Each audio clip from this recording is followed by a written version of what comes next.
जरा सोचिए, एक ख्वाबों जैसी छुट्टी और पलक झपकते ही वो एक दहशतनाक ख्वाब में बदल जाए। ये कहानी एक ऐसे खानदान की है जिसे जिंदा रहने के लिए एक ऐसी जंग लड़नी पड़ी जब उनके पैरों तले से जमीन नहीं बल्कि पूरा का पूरा समंदर ही गायब हो गया। तो आइए देखते हैं कि ये जन्नत जहन्नुम में कैसे तब्दील हुई। तसव्वुर कीजिए, सुबह आंख खुलती है, लेकिन लहरों की आवाज से नहीं, बल्कि एक ऐसी खामोशी से जो कानों को फाड़ दे। बाहर झांक कर देखें तो कश्ती, जो कल रात तक गहरे नीले समंदर पर तैर रही थी, आज एक खुश्क फटी हुई जमीन पर बेयारो मददगार खड़ी है। यही वो नाकाबिले यकीन हकीकत थी जिसका सामना उस कहानी के किरदारों को करना पड़ा। तो कहानी शुरू होती है कैरिबियन के बिल्कुल परसुकून पानियों से। जूलिया, उसका शौहर टॉम और उनके 2 बच्चे कैसी और बेन अपनी यॉट पर छुट्टियां मना रहे हैं। माहौल बेहतरीन है, हर तरफ हंसी मजाक हो रहा है और जहां तक नजर जाए बस नीला समंदर ही समंदर है। लेकिन इस सुकून के पीछे कुछ बहुत ही अजीब पनप रहा था, कुछ ऐसा जो उनकी छुट्टियों को जिंदगी और मौत की जंग में बदलने वाला था। और फिर एक के बाद एक अजीबोगरीब वाकयात का सिलसिला शुरू हो जाता है। पहले तो जूलिया को पानी में बस एक हल्की सी खिंचाव महसूस होती है जिससे वो नज़रअंदाज कर देती है। फिर वेल मछलियों का एक बदहवास झुंड उनके पास से गुजरता है जैसे किसी चीज से भाग रहा हो। रात होते होते मामला और संगीन हो जाता है जब टॉम कश्ती के नीचे से एक पुरअसरार जख्म के साथ वापस आता है।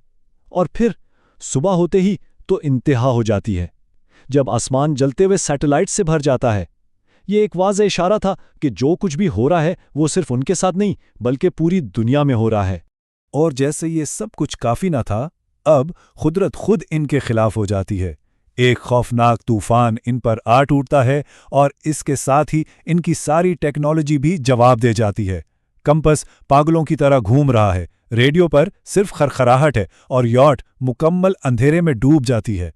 वो एक बिफरे हुए समंदर में दुनिया से कटकर बिल्कुल तन्हा रह गए हैं। अगली सुबह सब कुछ शांत है, तूफान जा चुका है, लेकिन इस खामोशी के पीछे एक ऐसा मंजर था जो अक्ल को हिलाकर रख देता है। उनकी कश्ती अब पानी पर नहीं थी, जहां तक नजर जाती थी सिर्फ खुश्क, वीरान और अजनबी समुद्री फर्श था। समुंदर जैसे कभी था ही नहीं, वो गायब हो चुका था। ये फर्क देखिए कितना बड़ा है। एक दिन पहले वो छुट्टियां मनाने वाला एक खुशबाश खानदान थे, हर तरह से महफूज, और आज वो एक ऐसी जगह पर फंसे हुए हैं जो किसी दूसरे सैयारे का टुकड़ा लगती है, मुकम्मल तौर पर तन्हा और अनदेखे खतरात के रहमो करम पर। इसी मायूसी के अंधेरे में अचानक रेडियो पर एक आवाज गूंजती है। नाव नाम का एक शख्स जो एक आबदोस का कप्तान है, एक ऐसी वजाहत देता है जो उनके होश उड़ा देती है। वो बताता है कि जो कुछ हुआ है वो एक कुदरती आफत है, जमीन के मैग्नेटिक पोल्स का रिवर्स होना। मतलब शुमाली और जुनूनी कुद ने अपनी जगह बदल ली हैं, जिसकी वजह से कशिश शकल में एक बहुत बड़ी तब्दीली आई और समुंदर अपनी जगह से उखड़ गया। लेकिन नाव की वजाहत के साथ एक खौफनाक वार्निंग भी आती है। वो कहता है कि ये पोल्स दोबारा अपनी जगह पर आएंगे और जब समंदर वापस आएगा तो वो एक क़यामत खेज सुनामी की शक्ल में होगा जो अपने रास्ते में आने वाली हर चीज को बहा ले जाएगा। उनके बचने की वाहिद उम्मीद उसकी आबदूज तक पहुंचना है और इसी लम्हे वक्त के खिलाफ दौड़ शुरू हो जाती है। अब यह खानदान अपने सफर की मंसूबाबंदी कर ही रहा होता है कि कहानी एक और भयानक मोड़ लेती है। उन्हें एहसास होता है कि वो अकेले नहीं हैं। उन्हें एक और जिंदा बच जाने वाला शख्स मिलता है, लेकिन ये मुलाकात उम्मीद की कोई किरण नहीं बल्कि एक ऐसे डरावने ख्वाब का आगाज है जो बताता है कि इस नई दुनिया में सबसे बड़ा खतरा शायद कुदरत नहीं बल्कि खुद इंसान है। ये वो लम्हा है जो दिखाता है कि इंसानियत कितनी जल्दी खत्म हो सकती है। टॉम एक अच्छे इंसान की तरह इस अजनबी को पानी देता है, लेकिन बदले में वो अजनबी बगैर किसी वजह के इस पर हमला कर देता है, उसे बेदर्दी से मारता है और फिर ठंडे दिल से उसके पेट में हार्पून घोंप देता है। ये उस दुनिया के नए कानून से उनका पहला तारुफ था। किसी पर भरोसा करना जानलेवा हो सकता है। अब इस हमलावर का निशाना जूलिया और उसके बच्चे हैं। वो यार्ड के अंदर छुप जाते हैं, लेकिन वो आदमी अंदर घुस आता है। बिल्कुल बेबस कैसी, जो सिर्फ एक बच्ची है, एक ऐसा कदम उठाती है जिसका कोई तसव्वुर भी नहीं कर सकता। अपने खानदान को बचाने की आखिरी कोशिश में वो फ्लेयर गन चला देती है। निशाना तो लग जाता है, लेकिन उससे उनकी वाहिद पनाहगाह, उनकी यार्ड भी आग की लपेट में आ जाती है। अपनी जलती हुई यार्ड और अपने बाप की लाश को पीछे छोड़कर ये टूटा हुआ खानदान भागने पर मजबूर है। अब वो आबदोस की तरफ इस वीरान समुद्री फर्श पर एक खतरनाक सफर शुरू करते हैं।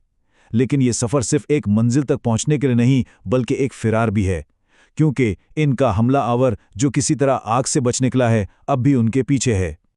अब इनके सामने चैलेंजेस का एक ना खत्म होने वाला सिलसिला है। एक कातिल उनका पीछा कर रहा है, पीने का पानी खत्म हो रहा है, जिस जमीन पर वो चल रहे हैं वो जहरीली है और गम और टेंशन उन्हें अंदर से तोड़ रहे हैं। और जैसे ये सब काफी ना हो, इस खामोश समुद्री फर्श के अंदर भी कुछ नए खौफ छुपे हुए हैं। आखिरकार अपने शौहर के कातिल के साथ आखिरी मुकाबला हो ही जाता है और यहीं पर जूलिया पूरी तरह बदल जाती है। वो अब सिर्फ छुट्टियां मनाने वाली एक मां नहीं रही, वो एक जंगजू बन चुकी है। अपने बच्चों की हिफाजत की जिबलत उसे वो करने पर मजबूर करती है जो जरूरी है, और वो उस आदमी की जिंदगी का खात्मा कर देती है। जैसे ही एक खतरा टलता है, समुद्री फर्श की दरारों से एक और खौफनाक खतरा निकल आता है। बड़े बड़े और इंतहाई जारहाना केकड़ों के झुंड उन पर हमला कर देते हैं। रेडियो पर नाव वजाहत करता है कि माहौल में ऑक्सीजन की तब्दीली ने इन कदीम मखलूक़ात को वहशी शिकारियों में बदल दिया है, जो अपने रास्ते में आने वाली हर चीज़ पर हमला कर रहे हैं। अब कहानी अपने उरूज पर पहुंच रही है। जब वो केकड़ों के झुंड से लड़ रहे होते हैं, नाव की आवाज एक बार फिर रेडियो पर गूंजती है, लेकिन इस बार उसका पैगाम उम्मीद नहीं बल्कि एक ऐसा अल्टीमेटम है जो मौत की तरफ उनकी दौड़ को मजीद तेज कर देता है। समंदर वापस आ रहा है और तवक्कुल से कहीं ज्यादा तेजी से। उनके पास सिर्फ 3 घंटे हैं, सिर्फ 3 घंटे इस खतरनाक रास्ते को तय करके अब्दूस तक पहुंचने के लिए। वक्त अब उनका सबसे बड़ा दुश्मन बन चुका है। ऐन इस वक्त जब मंजिल नजर आ रही होती है, एक और आफत उन पर आ पड़ती है। एक चट्टान खिसकने से जूलिया अपने बच्चों से जुदा हो जाती है।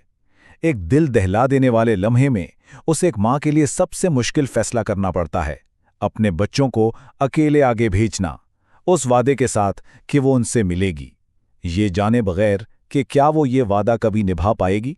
लेकिन कैसी अपनी मां को पीछे छोड़ने से इनकार कर देती है। वो वापस आती है और जूलिया को रुकावट पार करने में मदद करती है। वो दोनों मिलकर केकड़ों के हमले से बचते हुए आबदूस तक पहुंचते हैं। वहां शदीद जख्मी कैप्टन नाव उन्हें अंदर जाने का मौका देने के लिए अपनी जान कुर्बान कर देता है, और जैसे ही वो वापस आते हैं, समंदर की पहली लहर उनसे टकराती है। वो आबदूस का दरवाज़ा बंद करने में कामयाब हो जाते हैं। आबदूस के अंदर वो आखिरकार महफूज हैं, लेकिन बाहर दुनिया एक बिफरे हुए समंदर के नीचे दोबारा डूब रही है। आबदूस को लहरों की जबरदस्त ताकत बेरहमी से इधर उधर पटक रही है। वो बच तो गए हैं, लेकिन अब वो इस दुनिया की पुरतशद्दुद पैदाइश के खामोश गवाह हैं। आखिर में आबदूस सतह पर आती है, एक डूबे हुए शहर के खंडरात के बीच। वो दुनिया के खात्मे से बच तो गए, लेकिन सवाल ये है कि कैसी दुनिया बची है। उन्होंने जिंदगी की जंग तो जीत ली है, लेकिन अब उन्हें एक बड़ी जंग का सामना है। एक ऐसी टूटी फूटी दुनिया में जीना सीखना जिसका कोई मुस्तकबिल नजर नहीं आता।